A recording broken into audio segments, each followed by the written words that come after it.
we see time and time again where there's a toxic culture, people don't trust their leaderships, and that's what it really boils down to. The Navy is really pushing this idea that we want sailors to be warriors, we want sailors to be tough, we want sailors to be resilient, all these great buzzwords. But the problem is, resilience means you have the ability to bounce back from a difficult situation. But if you give the sailor nowhere to bounce back to, if the sailor's down, he's not going to want to bounce back and go to a work center that's toxic, or where his LPO has been riding him like Seabiscuit, or where he can't get a break, or anytime he asks for an off day, it's hell and high water just to ask for something. And so the problem is, when your sailors don't trust you as a leader, they start looking for answers elsewhere. They start looking for answers outside of home, and at that point, you've lost the sailor. Welcome to Your Story Doesn't End Here, the mental health podcast of military and veterans who refuse to be silenced.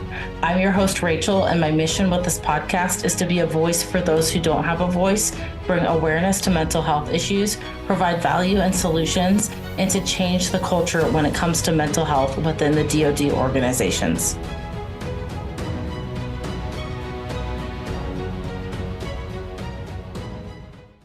Hey everyone, thank you so much for coming back for another episode of Your Story Doesn't End Here. Today's guest is Branden. Branden L. Brown is an active duty chief with 17 years of naval service. By trade, he's an aviation boatswain's mate equipment, but he has had a diverse career. His career milestones include the USS Ronald Reagan, Navy Recruiting District Philadelphia, USS Carl Vinson, and Navy Personnel Command in Millington, Tennessee, where he served as the enlisted to officer commissioning special programs detailer and the base suicide prevention program manager.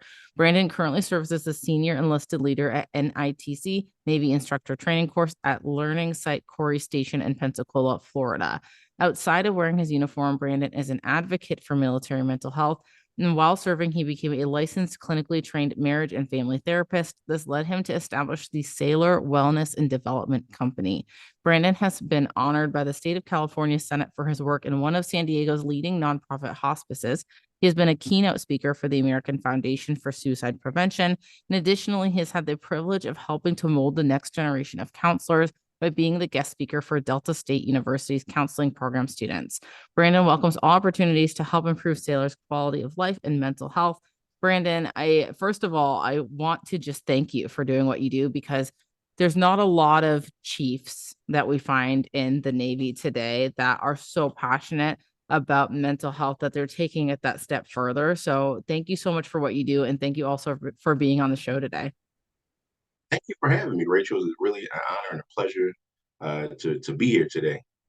Yeah, absolutely. So I am going to pass it off to you to share your story, because I'm super curious to know what it was that led you to what you're doing today. But I also just want to hear more about you and your background. Okay. My background, I grew up, I was born in Baltimore.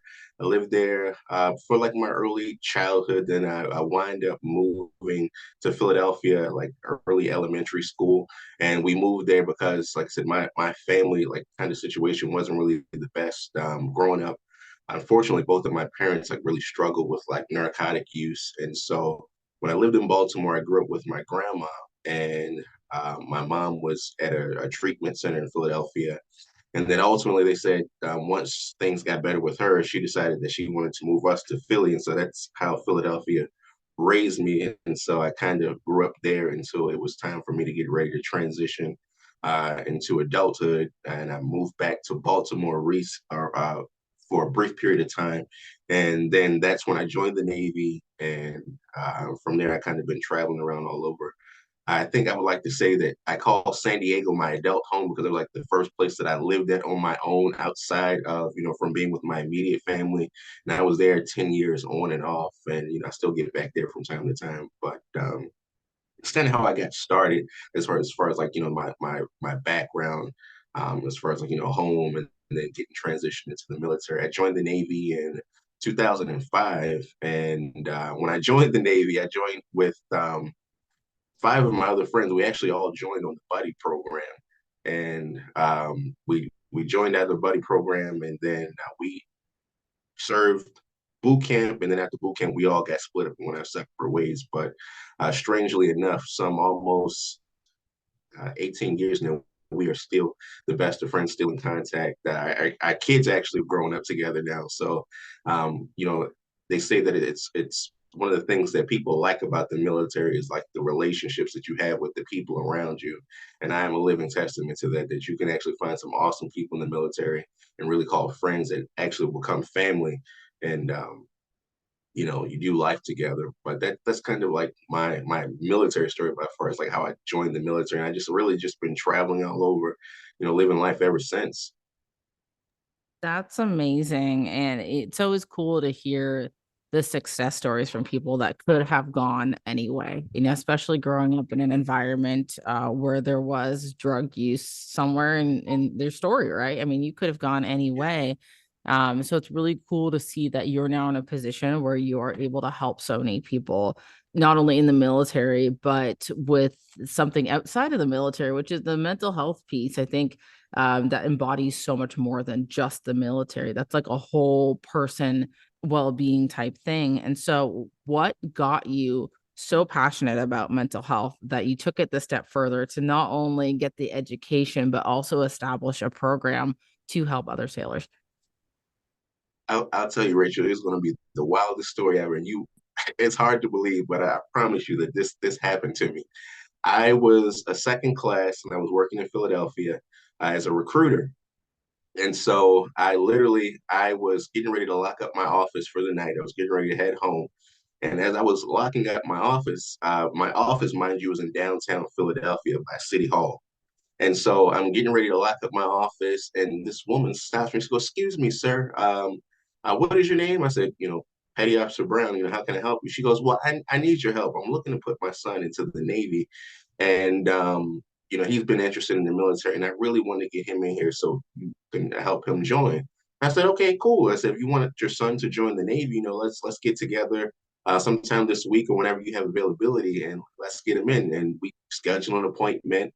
And her and her son, a couple of days later, came to the office, and he comes in, and she brings him in. She goes, "Hey, Petty Officer Brown, you know, this is my son, like I was telling you about." And I looked at her son, and his face looked like, "I'd rather be anywhere but in your office." And so he sits down, and so I started to talk to him. I said, "Hey, you know, I'm Petty Officer Brown, nice to meet you. What kind of programs are you interested in? Your mom told me so much about you. You know, what kind of things are you interested in? You know, why are you looking to join the Navy?" And his mom, as soon as I asked him that, she put a hand on his shoulder and said, "He's interested in whatever programs you have available." I said, "Oh, okay, cool."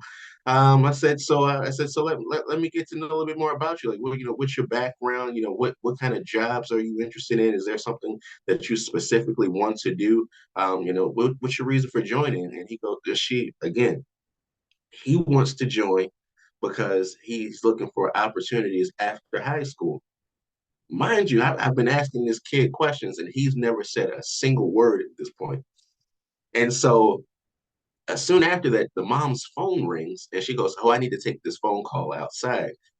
She stepped outside the office and I asked the kid, I said, "Hey, what's the deal? Do you really want to join the Navy? Because I've been talking to you this whole time and you haven't said a single word." And he goes, "No, I don't want to join the Navy." I said, "Then why did your mom bring you here?" And he goes, "Well, to be honest with you, my mom wants me to join the Navy because she doesn't want me to end up like my brother. My brother died last year, and she doesn't want to lose another son to the streets. My dad has never been around, and she really feels like if I join the Navy, it's going to help me to grow up and to become a man." And so I said, "So just so I'm clear, you don't want to join the Navy?" And he goes, "No, I'm not interested in joining the Navy." And so at that moment, I was like really left with this decision to make. As a recruiter, they train you that no matter what somebody comes into your office with, if they want education, they want to travel the world, they need a family, they want friends, the answer is the Navy, no matter what it is. And I felt so convicted in that moment that if I tried to push this kid into the Navy and I know that he doesn't want to join the Navy, that's going to do somebody else a disservice along the way. And I realized, like, so you know, this family is hurting. The mom obviously wants her son to become a man. This kid wants to do something, you know, to make his mom proud, but at the end of the day, if I push him into the Navy, that's not going to help this situation. And so at this point, the mom walks back into the office and she goes, "All right, so where were we?" And I said, "Unfortunately, ma'am, at this time, your son doesn't qualify for naval service." And she said, "Excuse me?" I said, "Your son isn't qualified to join the Navy." And she said, "Are you rejecting my son?" And I said, "No, I'm not rejecting your son. I'm just saying at this time he doesn't qualify for the Navy." Like, I can't believe this. You're rejecting my son. I'm a congresswoman and I do all this. And I probably should have mentioned that earlier. This woman, she's a congresswoman. If I didn't mention that earlier, she literally worked downtown as a representative for Philadelphia and for the state. And so she's like, "I can't believe you're disqualifying my son." And I was just trying to calm her down because she was literally living using some few choice F words in my office. And I was just like, "Oh, ma'am," and I saw the relief in his face. She was upset, but he looked relieved. And so she took him, snatched him up the office, and they left. And that moment, like I said, I realized like I wanted to help that family, but I was just a Navy recruiter. I didn't have any credentials to say that this guy's missing his father. The relationship with his dad is, kind of like the catalyst for all of this, but it doesn't have to be this way. I couldn't say anything like that because, again, just a Navy recruiter. Who's going to listen to me? And so maybe a week later, when had gone by, and then I was going into my office and I heard somebody like screaming my name off the street, like, "Hey, Petty Officer Brown, guess what?" And it's the congresswoman again. She said, "You rejected my son, but guess what? He's got a better job with the city and making more money than the Navy will ever pay you." And I was like, "Congratulations." I guess, she thought she was insulting me or something like that. And I was just like, I'm happy for you and your family. I'm glad that you're proud of him and he got a job that he's actually happy with having. And so shortly after that, I told myself that, I think, helping families, is probably going to be my calling. And so I started looking at some different programs. And I initially went the psychology route, and I was doing a psychology program for a little bit. And then I realized that you can't practice as a psychologist until you become a doctor. Like, well, I want to do a little bit something before. And one of school counselors shared with me, like, "Hey, maybe you might want to consider the marriage and family therapy program." And so, and that's what I did. As a second class, I literally started working on my master's degree as a marriage and family therapist. Mind you, I didn't have any counseling credentials prior to this. I've never worked in the counseling field prior to this. I literally took the plunge and jumped into this master's program with no prior experience. My bachelor's degree is in aviation technology, so that's completely different field. And so I literally jumped off the diving board into this program, and I've actually loved it. Like I said, it's been a long journey. I was ashamed of this for a while, but it took me almost 7 years to get my master's degree and to complete my therapy program, and that was because I was literally doing it between deployments. Like, I would go on deployment, and sometimes I even tried to take classes while on deployment. They would say, "Well, we would have internet out to sea," and come to find out the internet wouldn't be the best. And I would literally fail whole semesters because not being able to get papers turned in. So I would have to redo semesters when I came home, get back at it again, trying little by little. And then with being a therapist, you have to do what they call a residency, where you have to do like an in-person portion. Everything isn't just online. You have to literally go in and work with people and show that you can literally do the job. And so just doing it little by little. And the journey took me 7 years to get my master's degree. And I realized in the process of, though the journey was long, I gained so much experience along the way that when I was an intern, but because by the time I got to working in the clinics, I had developed so much skill sets that I gained from volunteering or just doing different things along the way, that when I became an intern and I was working around licensed therapists and counselors, and we would do like be debriefing clients and trying to figure out how we can best serve families. People were leaning heavily on me, like, "Well, Frank, what do you think? You have experience doing X, Y, and Z." Like, I don't even have a license yet, and they're just leaning on my lively experience, because the problem was, you have a lot of these counselors and these therapists that literally get out of high school and just go straight to college because they know that this is what they want to do. That's nothing wrong with that. But the problem is, in the end, they don't really have any lively experience.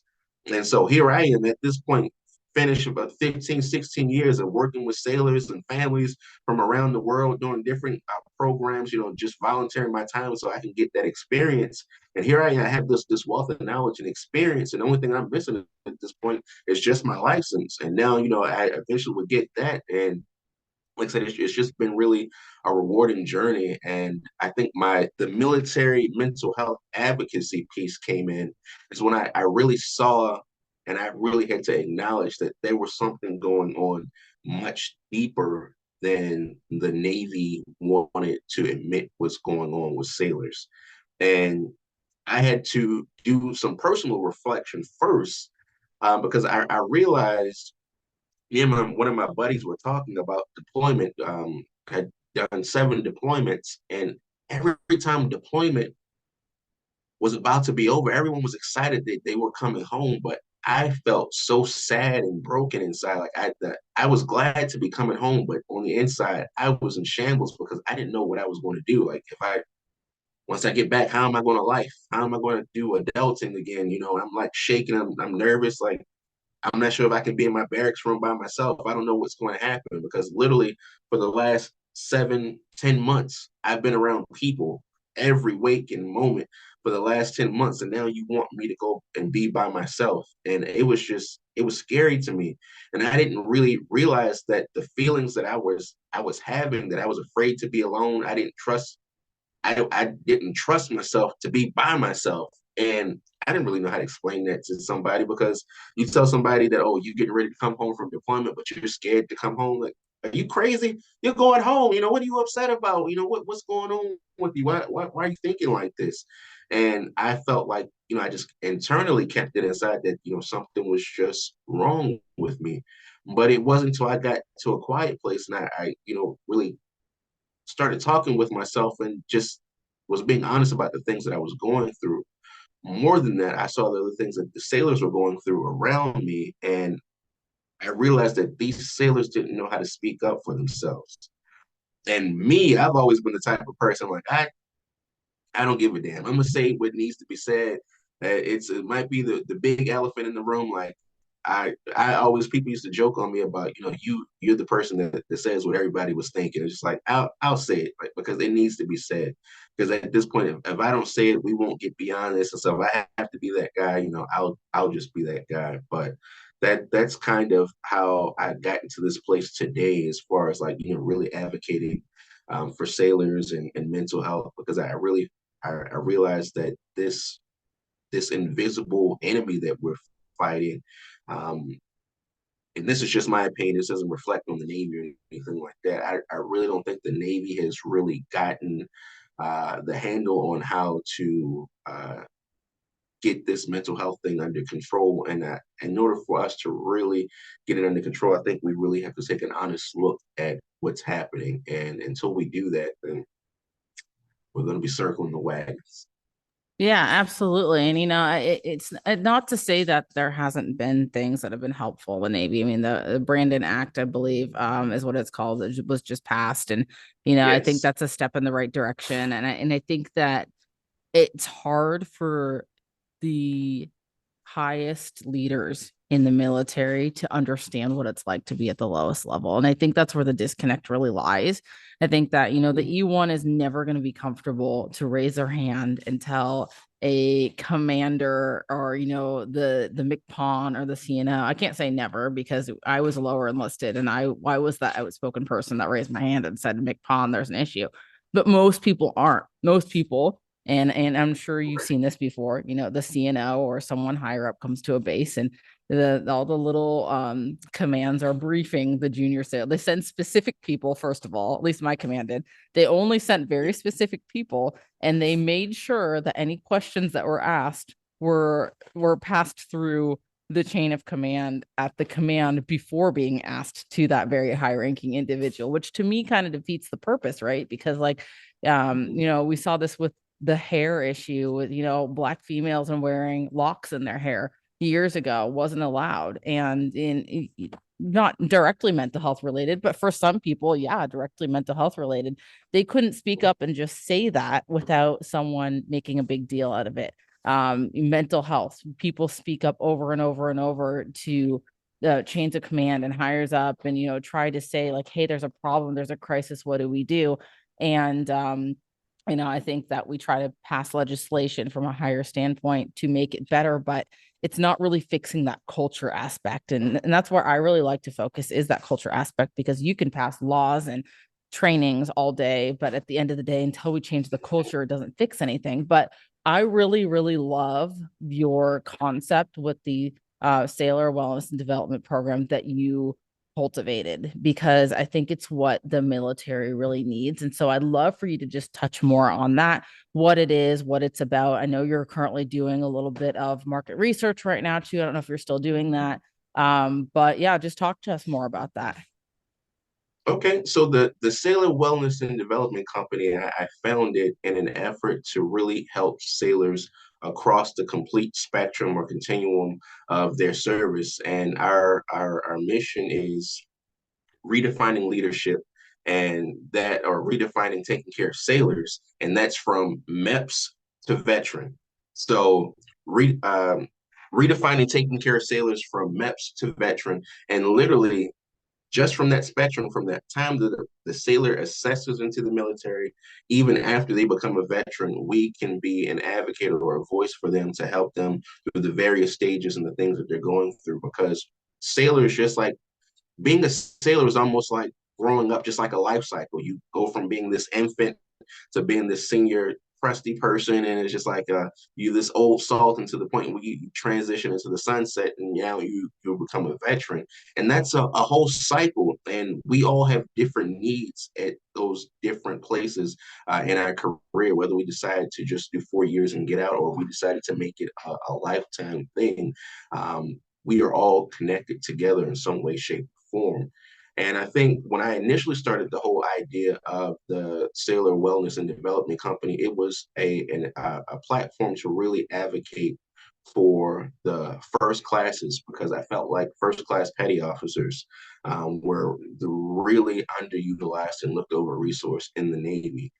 First classes are really like your frontline resource in the Navy. When you check on board to the Navy, when you go to your first shop or your work center, you meet your LPO. Your LPO is typically a first class.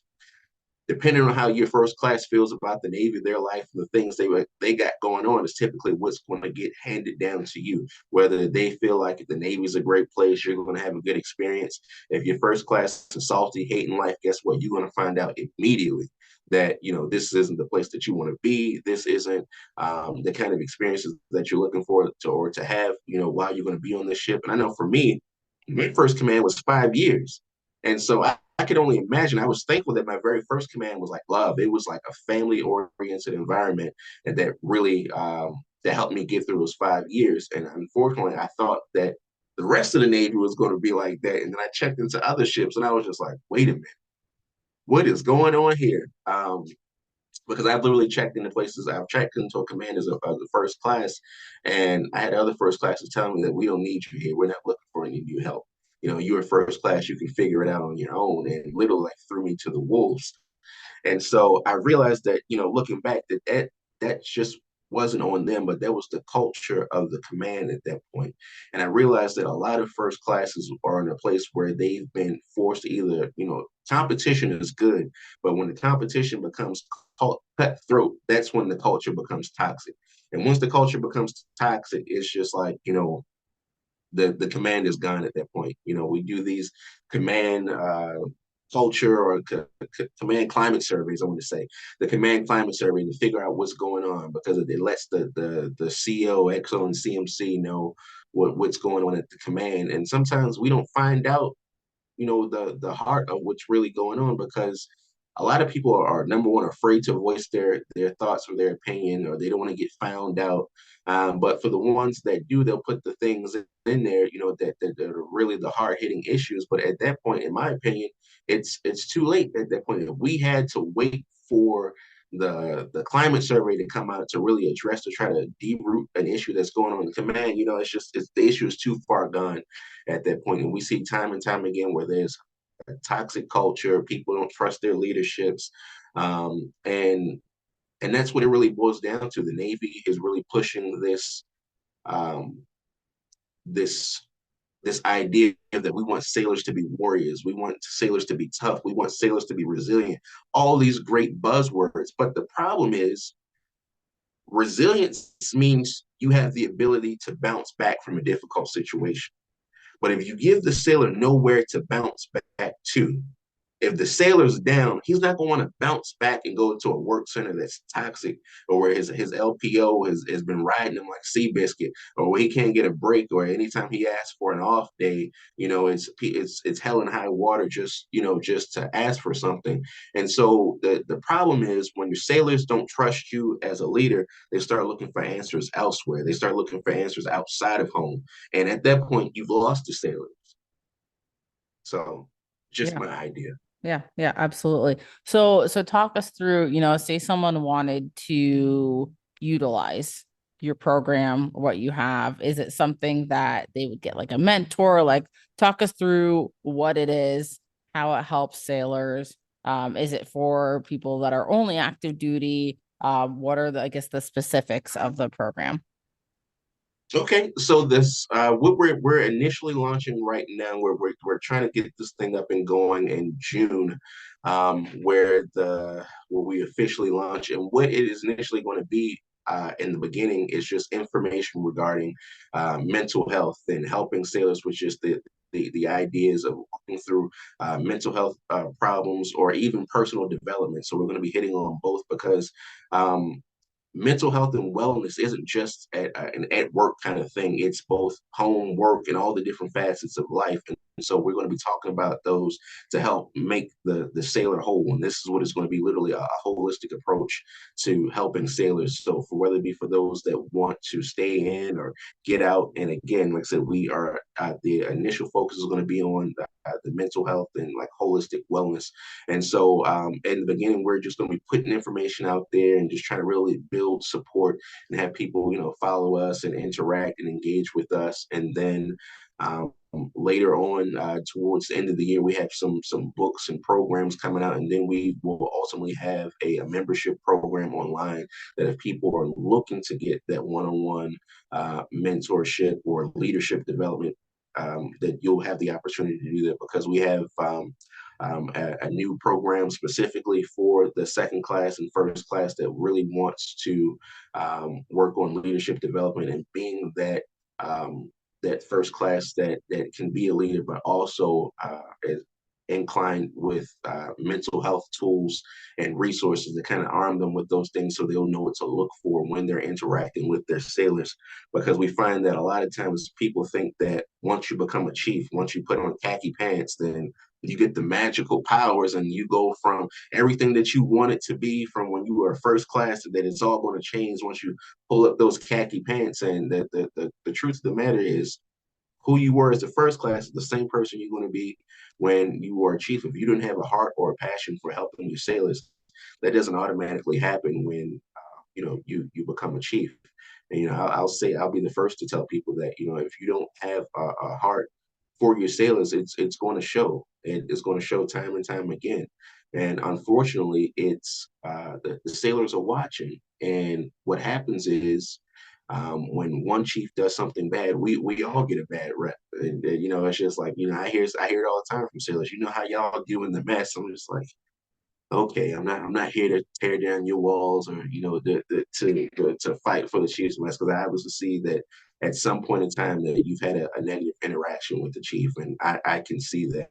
But and that's ultimately what it's all about. Just so again, in the beginning, we're going to launch, like I said, just content and material to let people know who we are and what we're doing, and try to build a following. And then we have some books and leadership programs that we will have online toward the end of the year. And then, like I said, the mentorship programs with the membership program that we're launching. And so, like I said, we're kind of doing it in staggered tiers, just to kind of get this thing underway, to build some momentum and build following, and really like have these sailors back. Because, like I said, there are a lot of sailors out here that feel like that no one cares about them, no one's thinking about their mental health. I launched a survey, and I put it out there, and we had so many people reach out back and say that they can't trust their chain of command. They don't feel like that anybody's listening to them. They're struggling financially, but they're embarrassed to tell somebody that they don't feel like they're making enough money. They and it's just time and time again, people don't feel like they're heard, or they don't trust anyone enough to kind of make their concerns known. And so the problem is when someone doesn't trust their chain of command and issues start to mount up. It's just like that when people's back are against the wall, they really have that fight or flight response. And we don't want to get people to get to the place where they feel like they're alone, they're by themselves. No one's going to understand that this issue is just on me and on me only. I can't, if I can't figure it out, it won't ever get figured out. That's when we start getting to that space of suicidal ideation, and that's where we're trying to stop people from going ultimately. I love that. And I love that you have a emphasis on personal development as well, because I think it's not talked about enough in the military. And I think a lot of people just don't know where to start.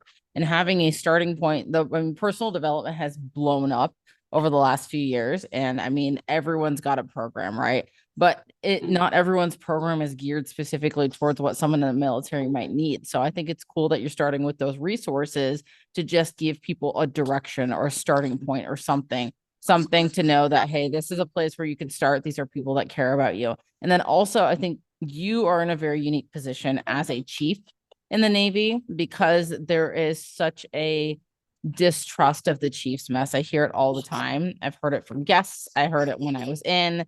I was one of those people that didn't trust a lot of people in the chief's mess too. I mean, I get it. But I think you hold such a unique position to be able to start, it's a start, something, a drop in the ocean to say, hey, not every member of the Chiefs mess is toxic. Not everyone has an old school mentality. There are people out there in the Chiefs mess that are trying to legitimately make a change and legitimately care about changing not only the mental health of the sailors, but giving them the resources and making sure that this is something that can continue beyond your service, because this is something that is way, way bigger than you. So I think that's phenomenal. Have you gotten any sort of response from the immediate people in your command or the people that you're around with what you're doing? Have you gotten, like a positive response, or has anything been, have you seen anything come out of this so far? I guess is what I'm asking. Yes, absolutely. I've seen people have rallied around and offered their support and resources. Like I said, this year has been a year. I'll tell you, one of the things that I struggled with was asking for help for a long time, or reaching out to people and saying, hey, I don't have it all figured out. Can you help me with this, or lend a hand there?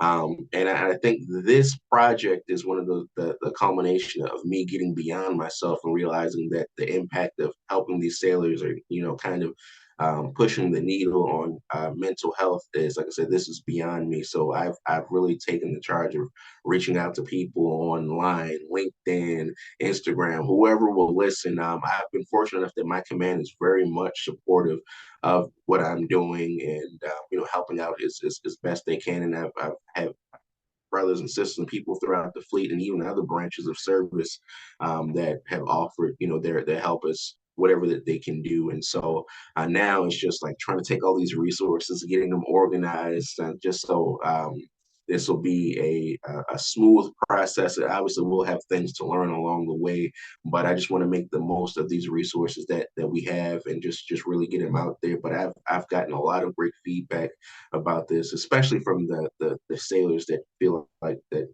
no one sees them. And so I just want them to know that, hey, there are people um, at your command, and even the chiefs that want to help. But I'll also say this, that your chain of command, whether it be your LPO, your chief, your divo, people can only give you what they have. They can't give you what they don't have. So you're going up to them for advice about school, or your family, or just your career in general. Like we try to give you what we have, but if we don't have it, we can't give it. And sometimes I think people think that, well, if my chief doesn't know this, then he's not a good chief, or if my Divo doesn't know that, then they're not a good leader. And the truth of the matter is, we're all only just a culmination of our own personal experiences. And so, if that person doesn't hadn't had the experience that you're looking for or trying to learn more about, go to the next person. Don't get deterred by the first no, or if things aren't going your way in one place, keep getting up and keep moving forward. I often tell people, fail forward. Just because you failed at something doesn't mean that it's not going to work out in your favor. At the end of the day, all roads lead to Rome. And what I mean by that is just that when whatever you're trying to do, understand that what, your way and somebody else's way is a different way. And if you just want to kind of paint that picture in your head, you went to your first ship, you're at your first command. Everybody on your ship has a different life story, had a different background, different parents, different states, different, you name it. But somehow we've all found each other right here on the same command, on this same platform. But we did it 200 some odd different ways, but we're all here together. Some people might say that's just by chance, that might be divine intervention. But at the end of the day, we all figured out how to make it work to get here today. And that's kind of what I hold as far as like my personal life goals and ambitions. Just like, what, my way might not be like everybody else's. It's going to be unique to me, but trust and believe we're going to get there. Absolutely. And I don't think that's talked about enough, how there are multiple ways to get a result. And I think that there are still people in the military who are very much like, this is tradition, this is the one way we do it. And they're very much stuck in that way of thinking, which can create a bit of that toxic culture where people start to believe in their mind that there's only one way to do things. And that's when they get stuck in their own kind of mental cycle. So I'm glad you brought that up. But what you do, it is so needed in the Pensacola area. I went to A school in Pensacola, not Corey Station, the other one, the other training command. But NAS. yeah, Yep. yeah. But I Mhm. mean, it's such a unique place where sailors are just coming out of boot camp, and this is their first taste of what the Navy's like. And Yeah. looking back, I really struggled mentally with that. This like large dose of freedom in Florida of all places, right? Like, Mhm. I probably should have gotten in a lot more trouble than I did when I was in Florida, just because of the type of environment that it is. But I really think that you are in such a unique place and position to be in with what you're doing. So I appreciate it. Um, can you tell us how we can support you, where we can find you? What is it that you need right now that the listeners can maybe help out with? I would say if you want to find me, or we have a new Instagram that's up. We haven't started posting yet. We will officially start posting on June 1st. But if you want to find me, if you want to help out, if you have a story that you want to share, or you feel like that there are things that we can do that you feel like we can that can help with bettering the personal health, or mental health, or personal development of a sailor, or you have a resource that you feel like you want to offer, you can email me directly at branden@sailorwellness.com. Like I said, if you want to, just follow and stay updated, our IG handle is at Sailor Wellness, and also on with TikTok as well. And that's probably be the two primary platforms that we're on. I realize that that's where most of my younger people are, and I understand like Facebook has kind of become a thing of the past now. So so IG and TikTok, and like so we're going to I have a lot of informational type things out there. And if you need help with something, let us know. Like the only way we can help you is if you be honest with us, and let us know. I take a chance on this. I promise you that I'm trying to go to work and do the work on your behalf. I know this isn't work that everyone wants to do, but I'm here. I'm ready to fight, and if there's anything that we can do, just let us know. So Branden@sailorwellness.com, and it's just I look forward to hearing from you. Awesome. And then how much longer do you have active duty? This year will be 18 years for me, so I have another two in the books, and then I more than likely will be retiring here at Corey Station. So this is what they call the Twilight Tour. I did literally at 2005 up to now. I say it out loud. 2005, seems like it was just yesterday, but I look at the calendar and it tells a different story. So, Well, awesome. So, if you're listening and you're active duty, you have someone on the active side that's fighting for you, at least active for 2 more years. Take advantage of that. We don't find a lot of that out there. So, again, so appreciated what you do. To wrap this up, is there any last words that you want to leave the listeners with, Branden? thank you for having me, Rachel. The last parting words, I would say that number one, whatever you're going through, understand that you're not alone. It might feel like it right now in the moment because the circumstances are mounted up against you. It feels like nobody understands, or you feel like you have a goal, you don't have it figured out, and because you don't have it figured out, that it can't be done. Or if you're trying to do something and you don't feel like you don't have enough money for it right now, and because you don't have the money, that means it's not for you. These things aren't true. I'm here to tell you that none of this stuff is true. And if there's anything that you're trying to do, or even if it feels like it's outside of your reach or your scope, keep working at it. Keep working at it. Keep knocking on doors. Keep asking for help. I know it might feel exhausting. It could be tiring, but keep working at it. I promise you, you keep planting these seeds, and then nothing but good things are going to come out of it, especially when you're trying to do your best. So keep working at it. And if there's anything that I could do to help you, please don't hesitate to reach out. Thank you for taking the time to listen in today. With your support, we are able to increase awareness of the mental health issues affecting service members and veterans today, with the goal of creating positive change. If you got value from this episode, please take 30 seconds to subscribe and share this episode within your own network. Until next time, remember, your story matters, your mental health matters, and your story doesn't end here.